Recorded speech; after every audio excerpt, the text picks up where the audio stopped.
O'zi tahsil olgan Buxoro shahridagi 14-umumta'lim maktabida uzoq yillar davomida boshlang'ich sinf o'quvchilariga saboq berib kelayotgan Shoira opa Zokirova ta'lim maskanidagi ko'p yillik muammo haqida so'zladi. Mana 40 yildirki shu maktabda ta'lim tarbiya berib kelmoqdaman.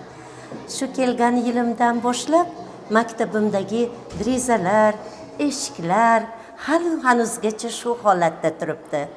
O'quvchilarimizni qishda sovuq o'tmasligi uchun derazalarni paxtalar bilan yelimlab, salafanlar bilan qoplab olardik. Baxtimizga shukrki, maktab romlari derazalarini yangilash navbati keldi shekilda. Mazkur maktabning dastlabki o'quv binosi 1957-yilda qurilgan bo'lib, asosiy o'quv binosi 1980-yilda ishga tushgan va bugungi kunda 1200 nafar o'quvchi tahsil oladi. Oradan 50 yil vaqt o'tibdiki, ushbu o'quv muassasaning deraza va eshiklari almashtirilmagan va o'z xizmatini o'tab bo'lgan.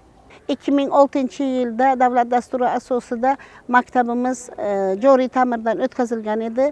Juda kam mablag' sarflangan bo'lib, unda sinf xonalarining linoleumlari almashtirilgan, eshiklari qisman almashtirilgan, lekin ular hozirgi zamon talabiga javob bera olmaydi. Binoning 90% yog'och derazalari juda eskirgan, hatto ko'pchiligi qulab tushmasligi uchun tirgaklar qilingan. Shunday bo'lsa-da, maktab jamoasi o'quvchilar uchun qulay sharoitni yaratishga harakat qilishgan. Sinf xonalari fanlarga oid bezatilib, ko'rkamlik, ozodalik, yashillik ta'minlangan. Qishning sovuq kunlarida esa issiqlikni me'yorda ushlash uchun turli usullardan foydalanishgan. Eshik derazalarni tarqishlardan sovuq havo kirmasligi uchun paxta tiqib, plyonka o'rab, hammasini issiqligini saqlashga yo'naltirardik.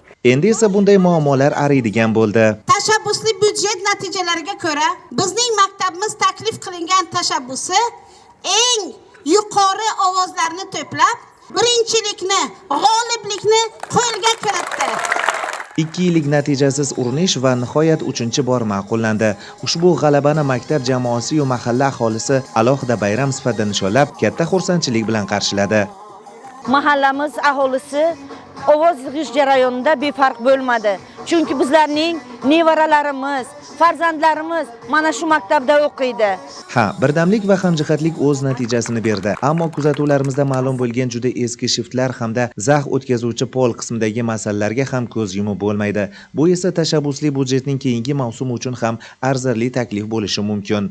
Ma'lumot uchun, tashabbusli budjet jarayonining 2025-yilgi 1-mavsumida Buxoro shahri miqyosida jami 19 ta loyiha g'olib deb topilib, shundan 12 tasi maktab va bog'chalarni ta'mirlashga qaratilgan. Madrahim Turdiyev, Abdulla Rajabov, Buxoro.